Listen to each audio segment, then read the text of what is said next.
Halo, shalom saudaraku. Kita berjumpa kembali dalam program Bible Learning, seri pembelajaran Alkitab berdasarkan kebenaran firman Tuhan secara online. Bersama saya, Yahya Fajar. Saudaraku yang terkasih, pada kesempatan kali ini saya akan mengajar kebenaran firman Tuhan masih berkaitan dengan teologi biblika, atau bisa diterjemahkan dengan teologi Alkitabiah. Ya, bagaimana kita bisa mengenal Tuhan secara Alkitab. Saudara yang terkasih, pada kesempatan kali ini saya akan menyampaikan khotbah singkat berdasarkan pendekatan teologi biblika. Ya, sebelum kita mulai, saya akan mengajak kita semua berdoa. Allah Bapa Surgawi, kami bersyukur kami boleh berjumpa lagi dalam program seri pembelajaran Alkitab e-Learning Tuhan. Pada kesempatan kali ini kami mau belajar tentang pendekatan biblika terhadap kebenaran firman-Mu di dalam kitab Keluaran. Kiranya Tuhan mengurapi setiap kami ya Bapa, mengurapi hamba-Mu yang menyampaikan, dan mengurapi setiap kami yang mendengarkan, supaya kami bisa mengerti, bisa memahami dan merenungkan kebenaran firman Tuhan. Terlebih kami bisa mulai mempraktekkan kebenaran firman Tuhan di dalam kehidupan kami. Semuanya kami naikkan hanya di dalam nama Tuhan Yesus Kristus, Tuhan yang memimpin dari awal pertengahan hingga akhir. Terima kasih ya Bapa. Di dalam nama Tuhan Yesus Kristus, semua kita yang siap menerima kebenaran firman Tuhan, sama-sama katakan amin. Bapak Ibu yang terkasih, pada kebenaran firman Tuhan kesempatan kali ini saya akan menyampaikan khotbah sederhana dengan judul Tuhan sekali-kali tidak membebaskan orang yang bersalah dari hukuman. Kebenaran firman Tuhan ini kita ambil dari Keluaran 34 ayatnya yang kelima sampai dengan ketujuh. Khotbah ini kita melakukan metode pendekatan teologi biblika. Mari kita buka ayatnya dahulu, saudaraku. Saudaraku bisa melihat di layar video, sudah ada ayatnya. Keluaran 34 ayat 5 sampai dengan 7. Turunlah Tuhan dalam awan, lalu berdiri di sana dekat Musa, serta menyerukan nama Tuhan. Berjalanlah Tuhan lewat dari depannya dan berseru, Tuhan, Tuhan, Allah penyayang dan pengasih, panjang sabar, berlimpah kasih-Nya dan setianya, yang meneguhkan kasih setianya kepada beribu-ribu orang, yang mengampuni kesalahan, pelanggaran, dan dosa, tetapi tidaklah sekali-kali membebaskan orang yang bersalah dari hukuman, yang membalaskan kesalahan bapa kepada anak-anaknya dan cucunya kepada keturunan yang ketiga dan keempat. Diberkatilah setiap kita yang boleh belajar, mendengarkan, merenungkan kebenaran firman Tuhan pada kesempatan kali ini, dan kiranya kita semua diberi kekuatan dan kesanggupan oleh Tuhan untuk menjadi pelaku-pelaku firman Tuhan. Haleluya. Saudaraku yang terkasih, kita sedikit flashback ya. Kita belajar dari video saya sebelumnya. Nanti teman-teman bisa melihat video sebelumnya tentang teologi biblika di Perjanjian Lama ya. Nah, kita akan flashback, saudaraku. Bagaimana kita bisa mempelajari kebenaran firman Tuhan di Perjanjian Lama secara pendekatan teologi biblika? Ada beberapa unsur yang harus jelas dalam teologi Perjanjian Lama secara biblika. Yang pertama, doktrin inspirasi kitab suci merupakan keharusan apabila keadilan akan ditegakkan pada teks kitab suci. Jadi kita mesti percaya, saudaraku, bahwa kitab suci ini benar-benar firman Tuhan, ya. Jangan berpikir, wah itu kan hanya sejarah di masanya Musa, ya, di tahun 1500 sampai 1300 sebelum Masehi. No, saudaraku. Kitab suci ini benar-benar firman Tuhan yang diilhamkan kepada hamba-hambanya, kemudian dituliskan dan disalin generasi demi generasi sampai dengan hari ini. Jadi kita harus percaya bahwa kitab suci ini adalah firman Tuhan yang diinspirasikan kepada orang-orang yang dipilihnya, sehingga kita bisa mendengar dan membacanya sampai dengan hari ini. Yang kedua, saudaraku, harus melibatkan eksegesis teks kitab suci. Jadi dalam pendekatan biblika perjanjian lama, kita harus mengeksegesis teks yang kita pelajari pada kesempatan kali ini. Kemudian kita mengaplikasikan prinsip hermeneutik yang tepat. Prinsip hermeneutik itu minimal dalam mengambil ayat kebenaran firman Tuhan dalam satu konteks tertentu, minimal ada 3-4 ayat yang dibahas, saudaraku. Bukan satu ayat ya, tapi minimal 3 atau 4 ayat. Kemudian kita harus pelajari konteks dekat, konteks jauh. Kemudian tinjauan sitz im Leben, situasi kehidupan saat itu, ya, bagaimana. Kemudian di secara biblika pada saat itu tuh eranya siapa, ya. Kalau pada kitab Keluaran kita akan belajar di eranya Musa, ya, saudaraku. Kemudian teks itu harus berbicara bagi dirinya sendiri, ya. Kita mesti mempelajari teks yang kita baca, yang kita renungkan, saudaraku. Merupakan hasil dari studi induktif, bukan deduktif. Dari teks itu kemudian setelah kita eksegesis, kita tahu makna teks sebenarnya, ya. Kita tahu apa sih pesan Tuhan buat kita pada saat ini dan pada jemaat pada saat itu. Yang ketiga, saudaraku, unsur dalam teologi perjanjian lama dibangun atas dasar premis wahyu progresif dan melalui eksegesis menemukan progresif dari wahyu Allah dalam sejarah. Yang keempat, menyelidiki berbagai era yang berbeda, khususnya dicatat melalui covenant Allah, perjanjian sepihak yang dibuat Allah kepada manusia, yang dibuat dengan pengantaranya, ya, agen yang dipilihnya. Misalnya yang kita pelajari dalam kitab Keluaran adalah eranya Musa. Kemudian untuk menemukan cara Allah menyatakan dirinya di dalam sejarah di Alkitab. Yang kelima, harus melihatkan kesatuan kitab suci. Wahyu Allah tentang dirinya dalam PL dan PB harus merefleksikan tujuan Allah membawa kemuliaan bagi diri sendiri. Kesatuan itu ditemukan dalam konsep kerajaan Allah. Nah, ini harus ada 5 poin ini, saudaraku, ketika kita membahas kebenaran firman Tuhan secara pendekatan teologi biblika. Kita mengingat kembali, ya, kitab Keluaran ini, ya, kita belajar secara biblika bahwa kesatuan tema dari teologi perjanjian lama adalah tentang kerajaan Allah.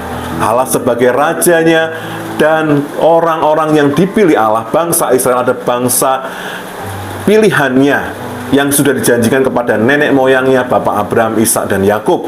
Kemudian kita harus belajar kitab Keluaran itu ada di dalam era Musa dan Israel secara mediatornya.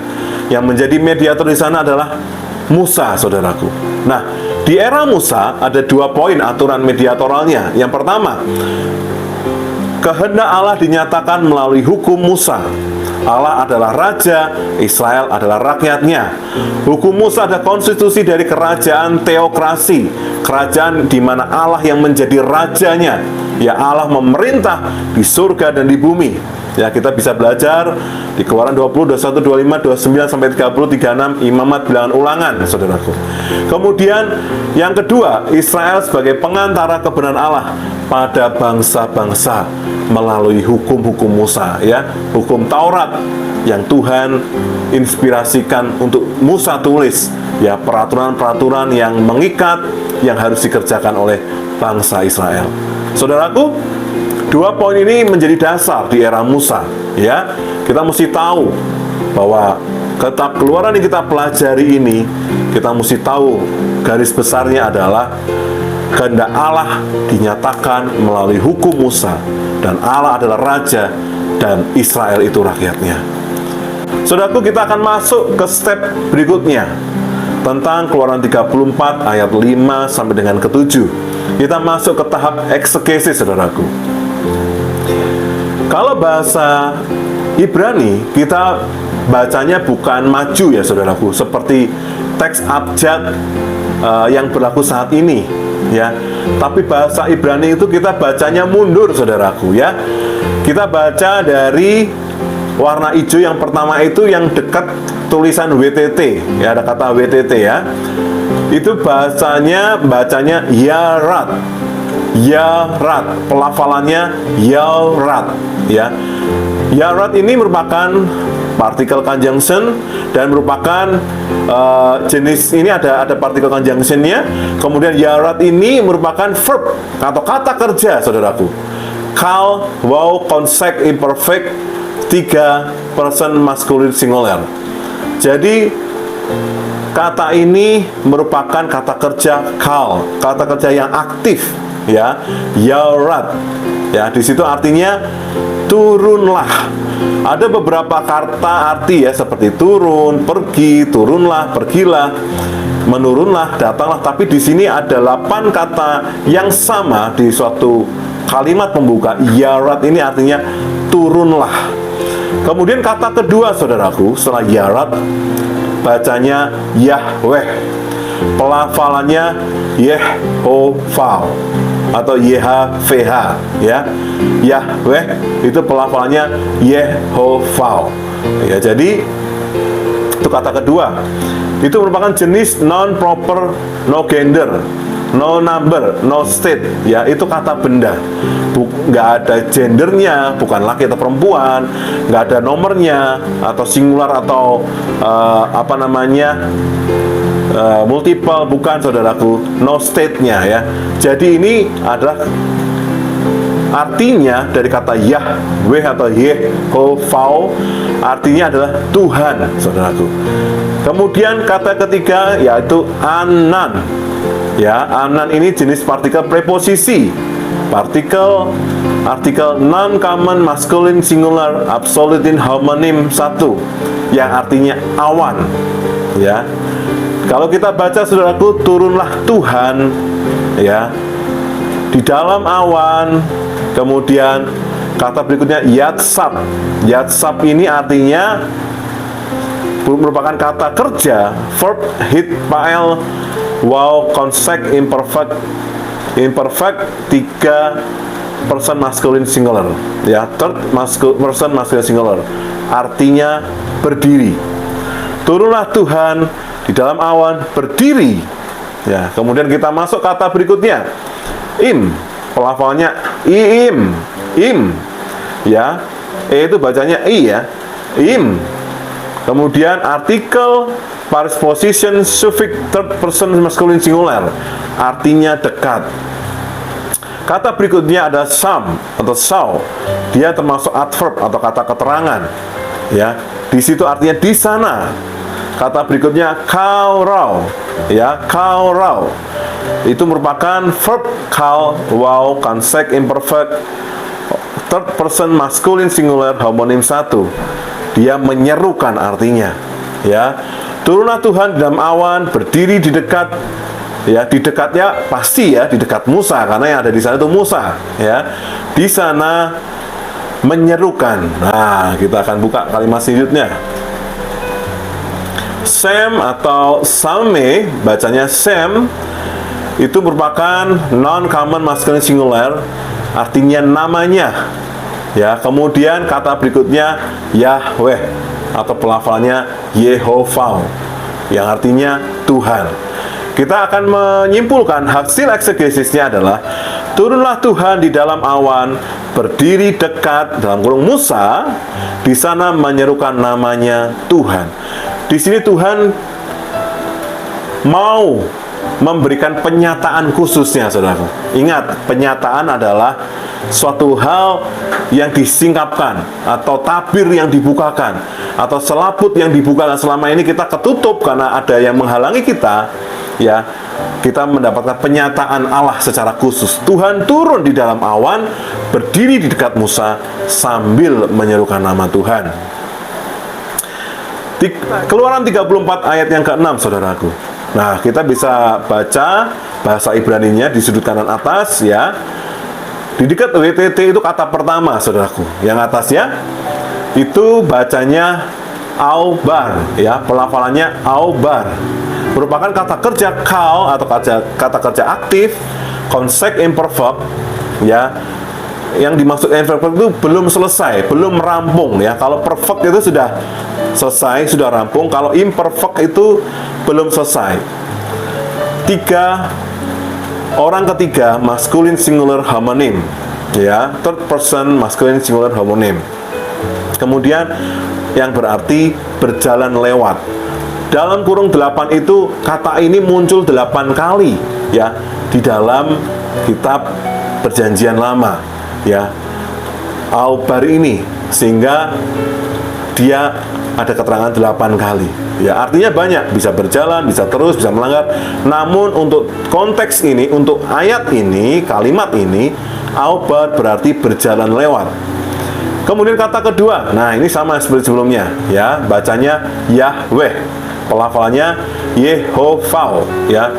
Jadi seharusnya kalau sekarang, mohon maaf ya, sekarang ada yang menggunakan kata Yahweh, itu berarti kita tahu ya bahwa Yahweh itu sama dengan Yehovah atau Jehovah bahasa Inggrisnya ya, artinya Tuhan ya. Kalau orang Israel tidak berani menyebut Yahweh atau Jehovah, orang Israel menyebutnya Adonai ya. Jenis non proper, no gender, no number, no state ya, artinya Tuhan. Kata berikutnya adalah al. Al ini partikel preposisi hemonim, artinya di depan. Kata berikutnya kita eksegesis, yaitu panim. Paunim. Paunim ini artinya di depan. Kemudian kata berikutnya yaitu kaurau, berseru ya. Kata berikutnya diulang 2 kali, ingat tulisannya sama itu, Yehovah. Yehovah, berseru Tuhan, Tuhan ya.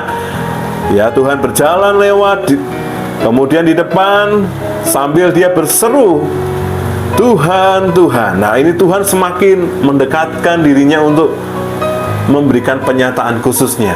Tuhan pingin Musa tahu ya tentang siapa itu Tuhan. Nah, kemudian ayat 30, pasal 34 ayat 6, saudaraku. Ayat berikutnya adalah El ya, pelafalannya Ale, El. Artinya Allah, tulisannya El ya, pelafalannya tulisannya ALE ya, El. Itu artinya Allah. Kemudian kata berikutnya Rahum. Rahum ya, berarti penyayang, saudaraku. Yang kedua, yang berikutnya Hanun. Hanun berarti pengasih, saudaraku. Yang ketiga Aurek, berarti panjang sabar. Kata berikutnya Af. Af ya, yang berarti sabar. Kata berikutnya adalah Rab. Rab, pelafalannya Rab. Ini adalah jenis partikel conjunction, kemudian disambung dengan adjektif masculine singular construct homonim 1, artinya berlimpah. Saudaraku, kemudian kata berikutnya adalah Chesed ya. Banyak kita dengar kata rohani Chesed. Artinya apa sih? Bukan Chesed alas kaki ya. Ini Chesed, ini bahasa rohani, bahasa Ibrani, saudaraku. Ingat, Chesed ini bahasa Ibrani, merupakan noun common masculine singular absolute homonim 2, artinya kasih setianya. Chesed ini berkaitan dengan kasih setianya Tuhan. Kata berikutnya adalah Emet.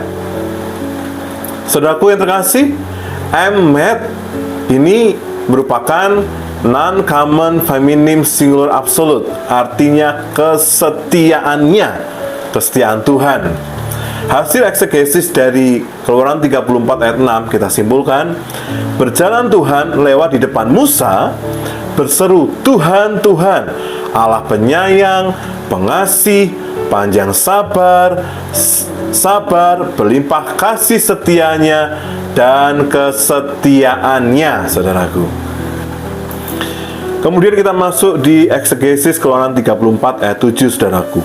Kata pertama, saudaraku bisa lihat di kata yang dekat tulisan WTT, saudaraku ya.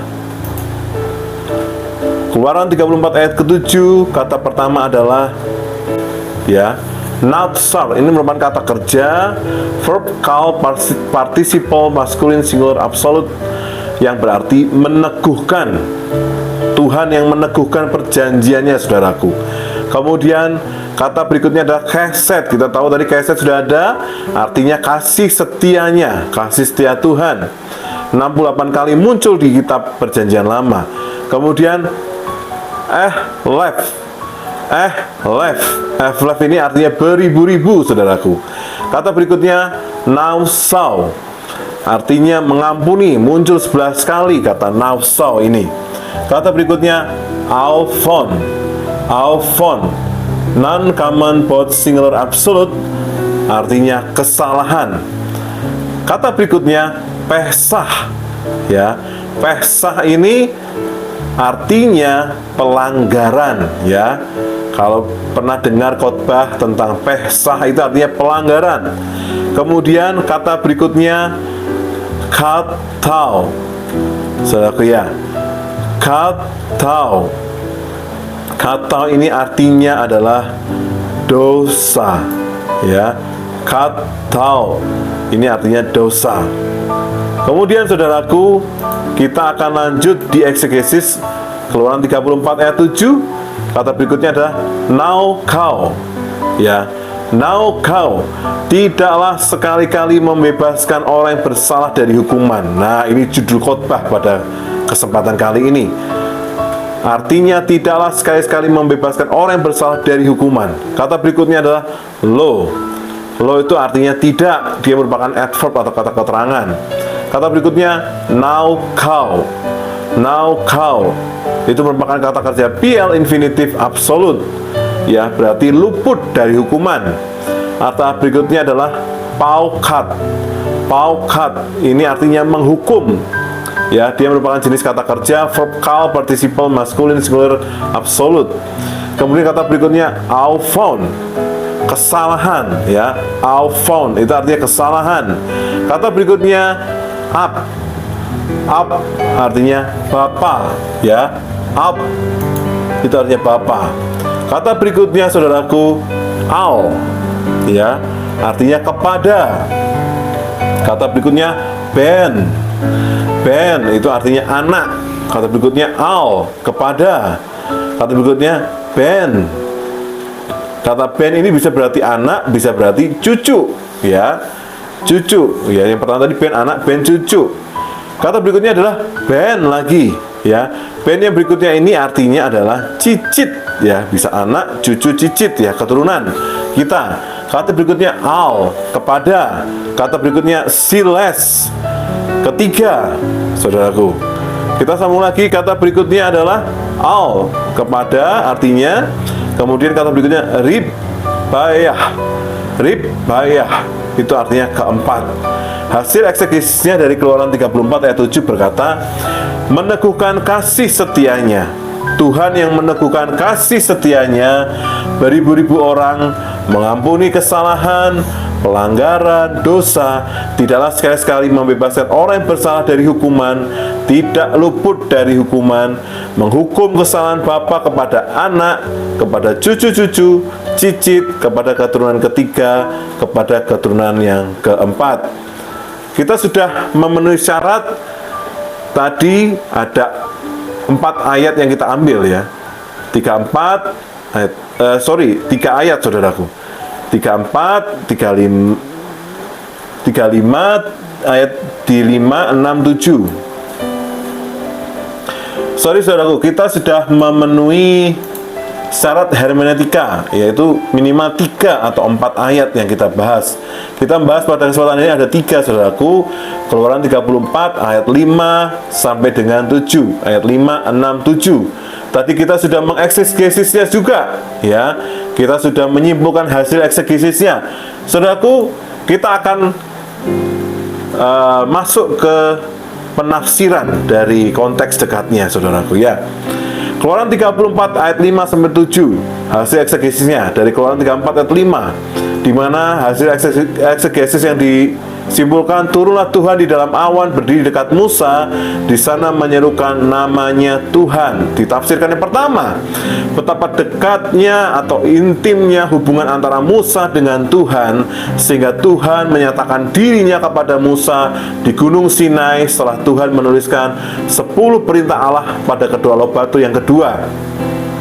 Setelah loh batu yang pertama dipecahkan Musa, ya. Saudaraku bisa lihat di Keluaran 34 ayat 1 sampai 4 ya. Kalau mau tahu tentang loh batu yang pertama, tentang 10 firman Tuhan, saudaraku bisa buka di Keluaran 20 ayat 1 sampai 17 ya, masih di kitab Keluaran ya. Kita nggak lompat atau keluar dari kitab Keluaran, masih kitab Keluaran supaya Anda bisa membandingkan, saudaraku. Kemudian saudaraku, Tuhan berbicara dengan Musa berhadapan muka seperti seorang berbicara kepada temannya. Sungguh dahsyat, saudaraku. Manusia mana yang bisa bertahan ngobrol sama Sang Pencipta selain Musa ya? Sebelumnya ada, yaitu manusia Adam dan Hawa, karena mereka diciptakan pertama kali ya. Di kitab Kejadian 1, pasal 1, pasal 2 kita bisa melihat betapa Tuhan menciptakan manusia ya, segambar dan serupa dengan Dia. Bahkan manusia diberi kuasa untuk mengelola taman, kemudian kuasa atas hewan-hewan diciptakan di udara, di darat, hewan ternak, hewan-hewan liar, kemudian hewan-hewan yang merayap, kemudian hewan-hewan di air juga. Manusia memberi nama hewan satu persatu. Manusia itu bisa berkomunikasi, saudaraku ya. Di sini luar biasa, saudaraku. Keluaran 33 ayat 11. Nanti saudaraku bisa baca betapa Tuhan bisa berbicara berhadapan dengan muka dengan Musa. Musa bersama Tuhan selama 40 hari 40 malam. Musa tidak makan dan tidak minum air. Saudaraku, secara akal sehat tidak mungkin ya manusia bisa bertahan hidup 40 hari 40 malam tidak makan. Yang saya yakin satu hal, saudaraku, ketika kita berjumpa dengan Sang Pencipta, ketika kita berjumpa dengan Allah, kita masuk di dalam dimensi roh, saudaraku, di mana dimensinya Allah ada dimensi kekekalan. No time for God. Tuhan hidup di dalam kekekalan. Tuhan tidak terikat oleh waktu, karena Tuhan adalah sang waktu itu sendiri. Tuhan yang menciptakan waktu. Kalau dunia, selama kita hidup di dunia ini, saudaraku, itu kita terikat, saudaraku, karena kita terikat adanya matahari ya, adanya bulan ya. Kita terikat dalam satu hari itu 24 jam ya. Kalau di dunia ini terikat dengan waktu. Tetapi kalau ketika kita hidup di surga, itu hidup dalam kekekalan. Tidak ada waktu di surga, karena Tuhan berkuasa atas waktu. Dia sang Alfa dan Omega. Mungkin menurut saya perjumpaan Musa dengan Allah juga tidak lama.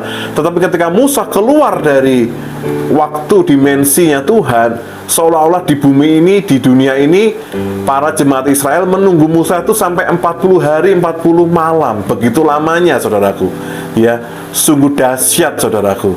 40 hari 40 malam. Kalau benar-benar itu di alam manusia, saya yakin Musa pasti meninggal. Dan keyakinan saya, penafsiran saya, Musa dibawa Tuhan masuk ke dimensinya roh Tuhan, dimensi kekekalan, di mana tidak terikat oleh waktu. Dan ketika dia keluar, itu seolah sudah selama 40 hari 40 malam. Di Keluaran 34 ayat 28, nanti saudaraku bisa baca ya, masih di Keluaran 34. Kemudian ketika berjumpa dengan Tuhan, kulit muka Musa bercahaya. Ya, wajahnya Musa itu bersinar, saudaraku. Di Keluaran 34 ayat 29 sampai 35. Saudaraku, kerinduan Tuhan sebagai Sang Pencipta dan Raja, rindu berkomunikasi langsung dengan umatnya, langsung dengan keturunan Abraham, langsung dengan keturunan Ishak dan Yakub. Saudaraku bisa baca di Keluaran 19 ayat 10 sampai Keluaran 20 ayat 1 sampai 21. Di mana di Keluaran 20 ayat 19, mereka bangsa Israel ketakutan, saudaraku. Mereka takut dengan hadirat Tuhan yang luar biasa ya, sampai mereka bicara, biarlah Musa saja yang menjadi perantara kami, sebab jika Allah yang berbicara dengan bangsa Israel, dengan kami, nanti kami mati. Jadi bangsa Israel enggan atau tidak mau berkomunikasi dengan Allah, karena mereka merasa Allah itu begitu maha dahsyat, maha kuasa, maha kudus, dan mereka takut kalau berbicara dengan Allah. Mereka tidak berkenan dan mereka langsung mati, saudaraku. Sehingga mereka menunjuk Musa menjadi intercessor atau menjadi perantara, saudaraku, antara antara bangsa Israel dengan Allah. Ya, jadi kerinduan Allah, sebenarnya Allah pingin ngobrol, pingin bicara dengan bangsa pilihannya, sampai mereka disuruh puasa beberapa hari. supaya mereka menguduskan dirinya. Bahkan ternak juga suruh puasa, mereka suruh puasa supaya mereka bisa berjumpa dengan Allah. Tapi mereka sendiri tidak mau, saudaraku ya. Akhirnya Tuhan memakai Musa jadi perantara untuk menyampaikan firman-Nya kepada bangsa Israel. Ya, saudaraku nanti bisa baca ya, diulas lebih lanjut karena saya takutnya waktunya terlalu panjang. Poin kedua dari Keluaran 34 ayat yang kelima, Tuhan menyerukan namanya kepada Musa supaya hal tersebut dapat Musa sampaikan juga kepada bangsa Israel yang dipimpinnya. Hal ini juga menjawab pertanyaan Musa kepada Tuhan di Keluaran 3:13. Ya, Musa pernah bertanya sama Tuhan, Tuhan, seandainya ada pertanyaan dari bangsa Israel yang akan diajak untuk keluar dari tanah Mesir menuju tanah Kanaan. Pertanyaannya, Allah nenek moyang Israel, bagaimanakah tentang namanya? Ya, terus Musa bingung menjawabnya. Meskipun di ayat selanjutnya Tuhan menjawab, Aku adalah Aku, Allah Abraham, Ishak dan Yakub. Ya, mungkin masih berkata Allah nenek moyang, tapi siapa sih sebenarnya Tuhan yang dimaksud Musa tuh? Bagaimana nanti kalau mereka tanya, Engkau tuh siapa Tuhan? Selain sudah mendapat jawaban dari Tuhan tentang namanya di Keluaran 3 ayat 14-15, di Keluaran 34 ayat 6-7 juga Allah Tuhan memperjelas tentang nama Tuhan sendiri dan sifat karakter dari Allah sendiri yang selama ini dipertanyakan oleh bangsa Israel. Jadi secara tafsiran konteks dikatakan seperti itu, saudaraku. Kemudian kita menafsirkan lagi di Keluaran 3:4-6, firman Tuhan berkata, berjalanlah Tuhan lewat di depan Musa, berseru, Tuhan, Tuhan, Allah penyayang, pengasih, panjang sabar, berlimpah-limpah kasih setianya dan kesetiaannya. Yang ketujuh, ayat ketujuh meneguhkan kasih setianya beribu-ribu orang, mengampuni kesalahan, pelanggaran, dosa, tidaklah sekali-sekali membebaskan orang yang bersalah dari hukuman, tidak luput dari hukuman, menghukum kesalahan bapa kepada anak, kepada cucu, cicit kepada keturunan ketiga, kepada keturunan keempat. Tafsiran, saudaraku, ada beberapa tafsiran pada kesempatan khotbah kali ini. Ayat 6 dan 7, di mana Tuhan menyerukan namanya kepada Musa, supaya Musa menyampaikan kepada bangsa Israel, Tuhan, Aku ini loh Musa, ini Aku, Tuhan. Yang pertama, Aku adalah Er-Rahum, Allah yang penyayang. Yang kedua, El-Hanun, Allah pengasih. El-Arek, Allah panjang sabar. Yang keempat, El-Ab, Allah yang sabar. El-Rab, Hesed, Allah berlimpah kasih setianya. Yang keenam, El-Hemed, artinya Allah yang setia atau Allah yang benar. Yang ketujuh, El-Nasa, Allah yang mengampuni. Yang kedelapan, El-Pahat Afon, Allah yang menghukum kesalahan. Tuhan memperkenalkan dirinya sebagai Allah yang penuh kasih dan juga menunjukkan bahwa dirinya adalah Allah yang maha kudus, Allah yang maha adil. Ya, Tuhan Allah yang setia. Tuhan setia menunggu setiap umatnya yang berdosa untuk bertobat kembali kepadanya. Dia pasti mengampuni, tetapi Tuhan juga menunjukkan keadilannya. Ya, El-Pahat Afon, di mana Tuhan sebagai Allah yang menghukum kesalahan. Saudaraku, kalau saudaraku belajar kebenaran firman Tuhan tentang bangsa Israel ketika dibawa keluar dari tanah Mesir, ya, saudaraku bisa melihat tentang Miriam, kakaknya Musa, ya, ketika dia menyinggung masalah tentang Musa, kawin lagi dengan bangsa lain, akhirnya Miriam kena kusta, ya, dia menghina Musa, dia iri dengan Musa, dia menyinggung Musa. Kok Musa boleh menikah dengan bangsa lain? Mereka juga dipakai Tuhan. Akhirnya Miriam kena kutuk tulah. Tuhan menghukum Miriam. Kisah tentang keluarga Bani Korah, ya, Korah, Datan dan Abiram.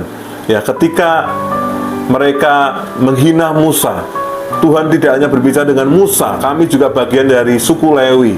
Tuhan juga memakai kami untuk melayani Tuhan. Akhirnya Musa tunduk di hadapan Tuhan. Musa berkata, engkau akan melihat keadilan yang dari Tuhan. Karena mereka tidak bertobat, Tuhan menghukum Bani Korah. Ya, terjadi likuifaksi yang pertama kali di dunia. Ya, tanah terbuka, bapak, anak, cucu, keluarga masuk seluruhnya ke tanah, kemudian tanah itu menutup kembali. Mereka tertelan oleh bumi hidup-hidup. Ya, itulah keadilan Tuhan dinyatakan kepada bangsa Israel. Poin yang kedua, saudaraku, di ayat 7 tafsirannya. Tuhan selain menunjukkan bahwa dirinya adalah pribadi yang penuh kasih dan setia, di ayat ke-7 ini Tuhan menunjukkan bahwa dirinya adalah pribadi yang maha kudus dan maha adil. Tuhan menghendaki bangsa Israel, bangsa yang dipilihnya dan diselamatkannya dari perbudakan di Mesir, untuk menjadi bangsa yang kudus, umat pilihan Tuhan. Sebab Tuhan sendiri kudus. Saudaraku bisa membaca di Keluaran 19 ayat 5-6.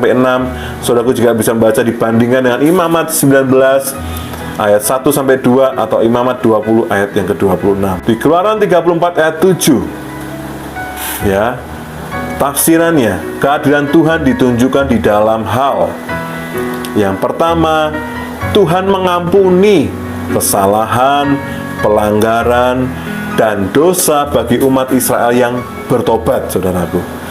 Berbalik dari jalan hidup yang jahat. Ya, kalau mereka bersalah, mereka melanggar, mereka berdosa, Tuhan tuh mengampuni kalau mereka bertobat kembali ke jalan Tuhan. Yang pertama, kalau menurut Kamus Besar Bahasa Indonesia, apa sih arti kesalahan? Kesalahan artinya mengartikan kesalahan atau kekeliruan adalah bentuk penyimpangan dari aturan yang telah ditentukan. Jadi menyimpang, aturannya sudah jelas, perintahnya sudah jelas, tapi menyimpang itu berbuat salah. Dengan adanya kesalahan tersebut mengakibatkan tidak tercapainya tujuan.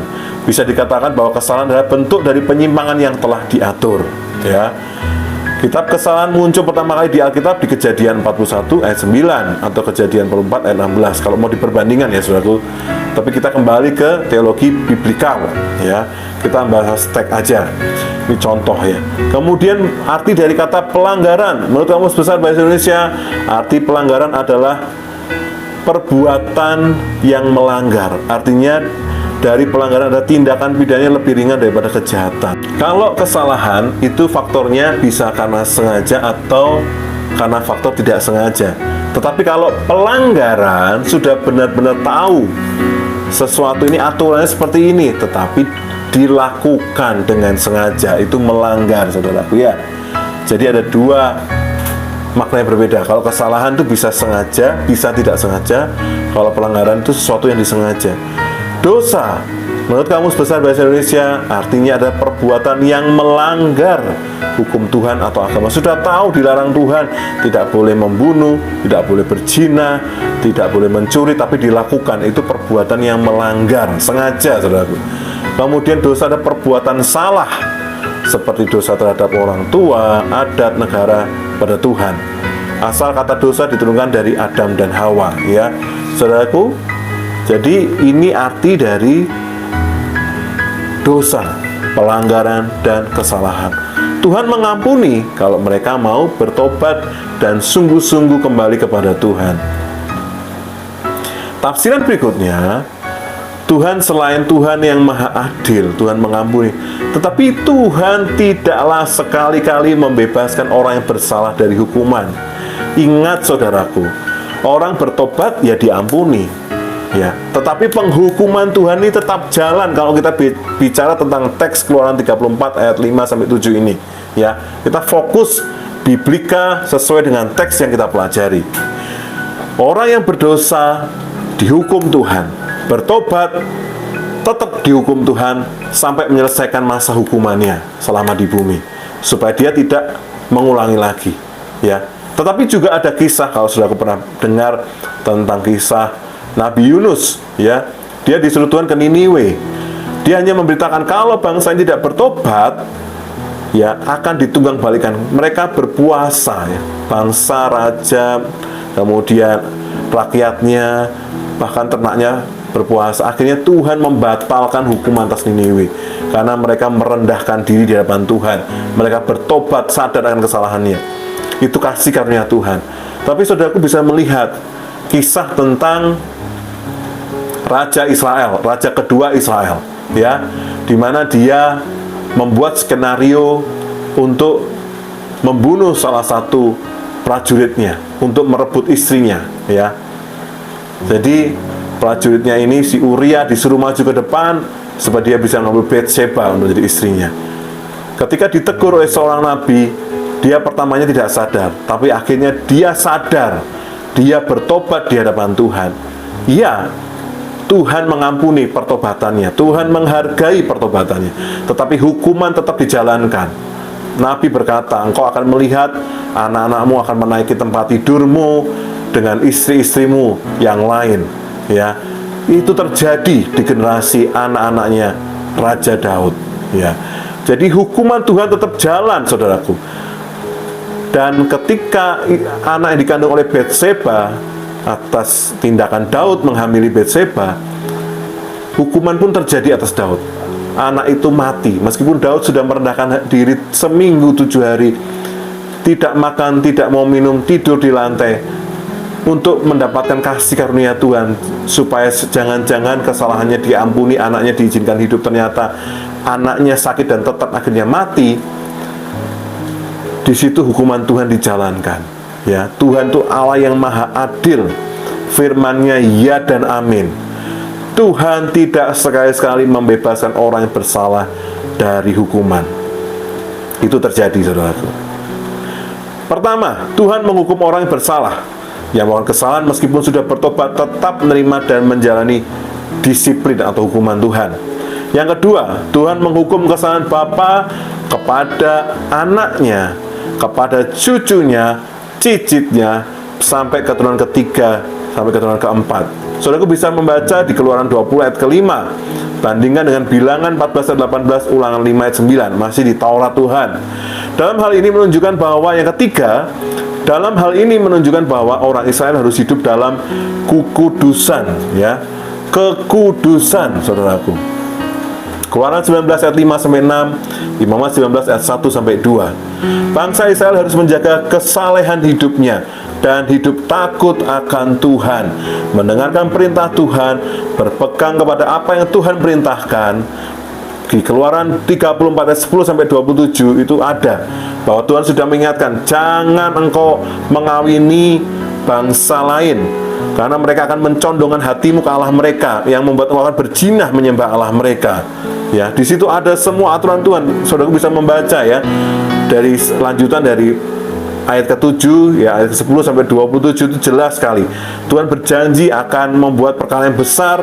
Mereka akan mengalahkan 6 raja Kanaan, ya, orang Hewi, orang Yebus, orang Amori, ya, orang Kanaan. Tetapi mereka harus taat, berpegang kepada apa yang diperintahkan Tuhan dan melakukan segala perintah Tuhan. Keluaran 19 ayat 3 sampai 6, Keluaran 20 tentang ke-10 firman Tuhan. Ya, sampai di sini sudah selesai, saudaraku. Ya, itu tadi khotbah tentang Tuhan tidak sekali-sekali membebaskan orang yang bersalah dari hukuman. Berdasarkan Keluaran 34 ayat 5 sampai 7, melakukan pendekatan teologi biblikal. Jadi perintah itu diberikan bukan untuk kita. Kalau kita baca konteks firman-Nya, perintah itu diberikan kepada bangsa Israel yang dibawa Tuhan keluar dari perbudakan di Mesir, sesuai dengan janji Tuhan kepada Abraham bahwa keturunanmu nanti yang keempat, dia akan menjadi budak selama 400 tahun, dan aku akan menunjuk seorang untuk membawa mereka keluar dari perbudakan di tanah Mesir menuju ke tanah Kanaan kembali untuk tinggal di Kanaan. Jadi sebenarnya perintah tadi diberikan untuk keturunan Abraham, Ishak, dan Yakub, saudaraku.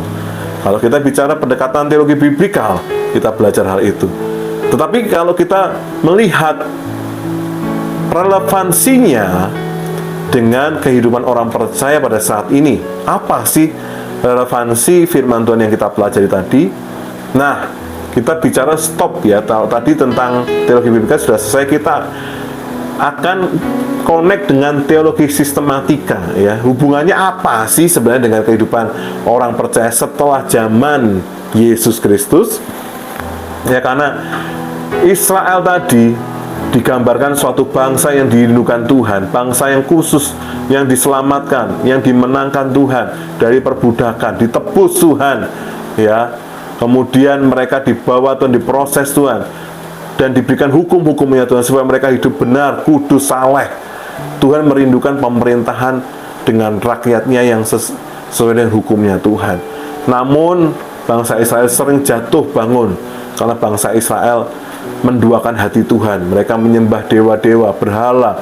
Mereka kawin campur dengan masyarakat sekitar, bangsa-bangsa Kanaan yang mencondongkan hatinya kepada Allah-Allah mereka. Kesimpulannya dan relevansinya dengan hidup orang percaya saat ini, yang pertama, Tuhan Sang Pencipta menghendaki persekutuan yang erat dengan ciptaannya. Dalam kitab Keluaran tersebut digambarkan hubungan Tuhan yang sangat intim erat dengan Musa, seperti kisah manusia mula-mula, Adam dan Hawa bersekutu dengan Tuhan. Itu juga merupakan kerinduan Allah. Di dalam Imamat 26 ayat 11 sampai 12, Tuhan tinggal di tengah-tengah umatnya. Ya, Tuhan rindu, Tuhan tuh tinggal bersama dengan umatnya, dan umatnya menjadi umat kesayangannya. Relevansi saat ini, ketika kita menerima Yesus Kristus sebagai Tuhan dan Juru Selamat, Roma 8 ayat 1 berkata, kemudian Tuhan di situ, ya, ketika percaya Tuhan, Tuhan mengutus Roh Kudus untuk tinggal di dalam kita bersama roh kita. Di kitab Roma 8, ya, sehingga kita diangkat menjadi anak Allah, dan kita bisa bersekutu dengan Tuhan dan memanggil Dia ya Aba, ya Bapa. Roma 8:11. Dan persekutuan yang erat dengan Tuhan selama-lamanya akan kita dapatkan di langit yang baru dan bumi yang baru juga. Di Wahyu 21 ayat 3 akan ada persekutuan yang erat, Tuhan sebagai Allah kita dan kita sebagai umatnya. Kedua, Tuhan memberikan penyataan khususnya kepada umat Israel, umat pilihannya, supaya mereka mengenal Allah dan hidup berpegang kepada perintahnya. Ya, dengan menyatakan bahwa dirinya adalah Allah yang penuh kasih, penyayang, pengasih, panjang sabar, berlimpah kasih setianya, dan Allah yang maha kudus dan maha adil, mengampuni kesalahan dan menghukum kesalahan. Ya, saudaraku, di situ ada penyataan khusus Tuhan yang dinyatakan.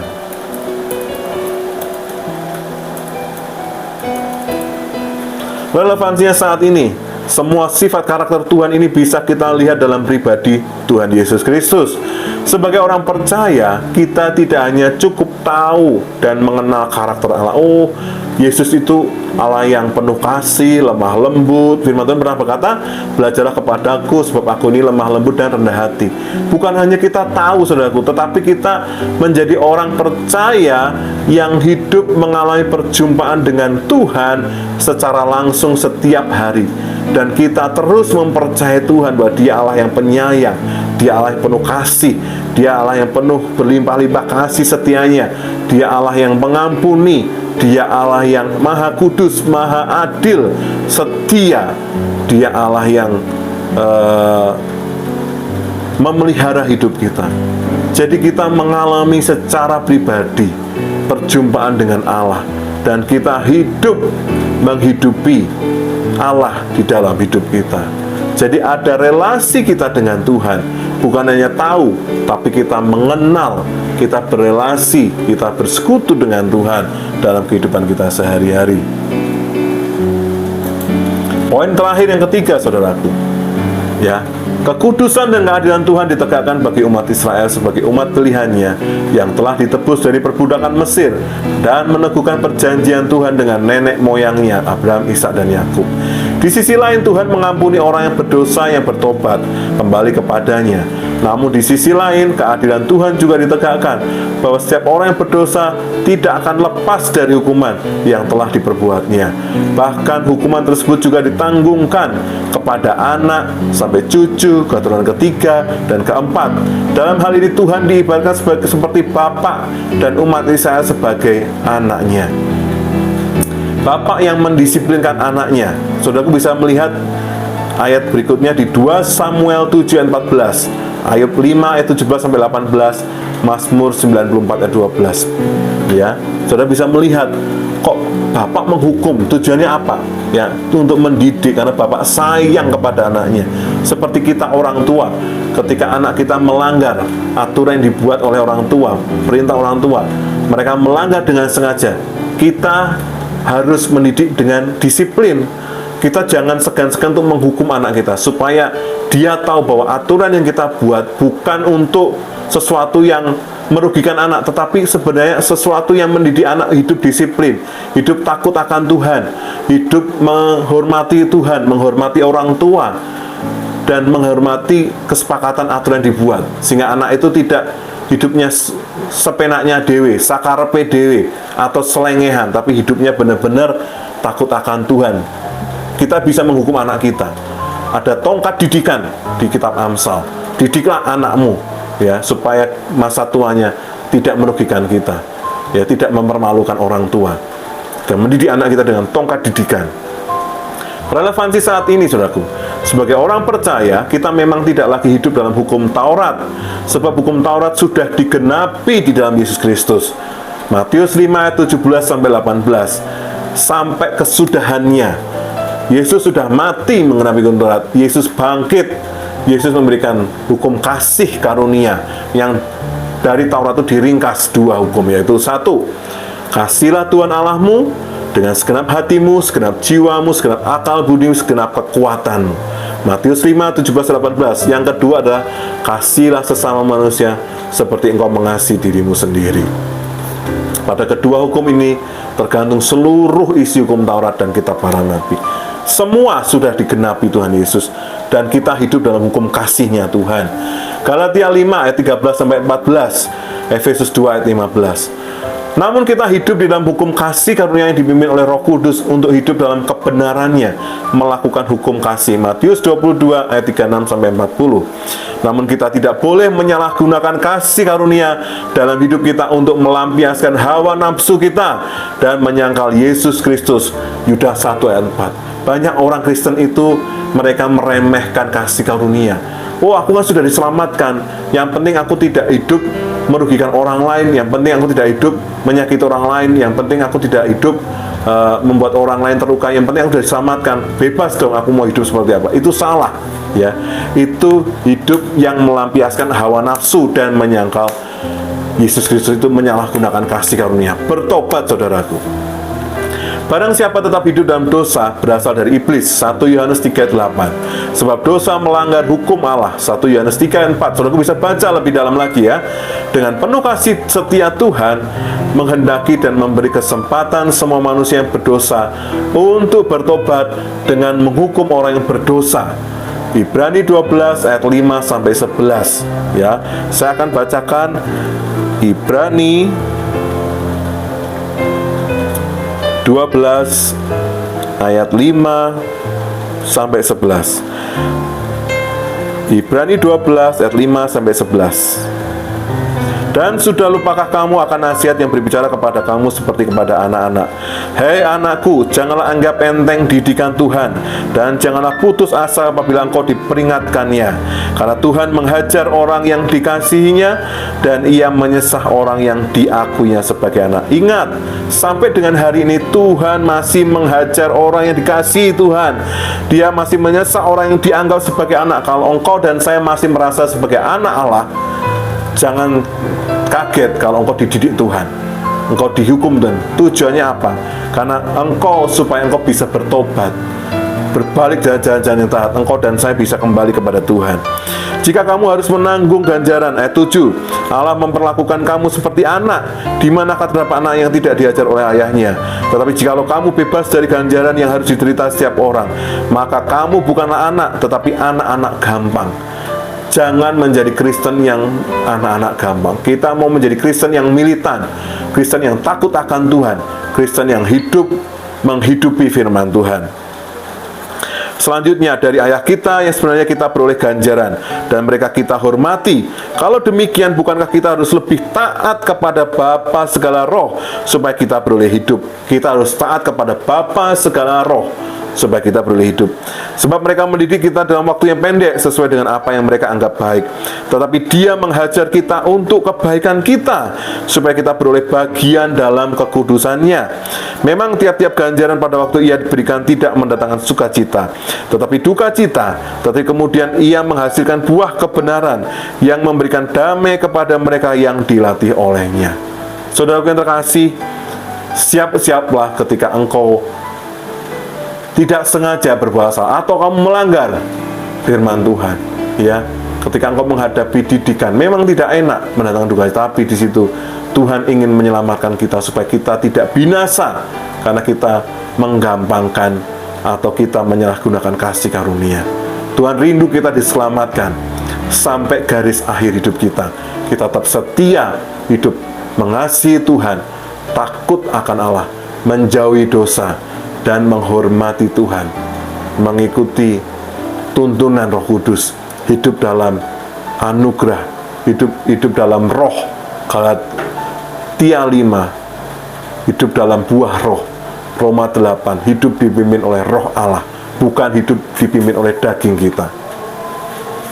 Saudara yang terkasih, kasih setia Allah mengampuni orang percaya yang bertobat dari dosanya. Ya, kalau kita mau mengakui dosa-dosa kita, maka Dia Allah yang setia dan adil, maka Dia akan mengampuni segala pelanggaran dan dosa kita. 1 Yohanes 1 ayat 19. Demikian saudara terkasih, itu relevansi kebenaran firman Tuhan jika kita pandang dengan hidup kita saat ini. Kiranya pembelajaran firman Tuhan pada malam hari ini bisa menjadi berkat buat saudara dan semua yang mendengarkan. Kita akan berjumpa kembali ke dalam seri pengajaran Alkitab e-learning season 1 seri yang keempat.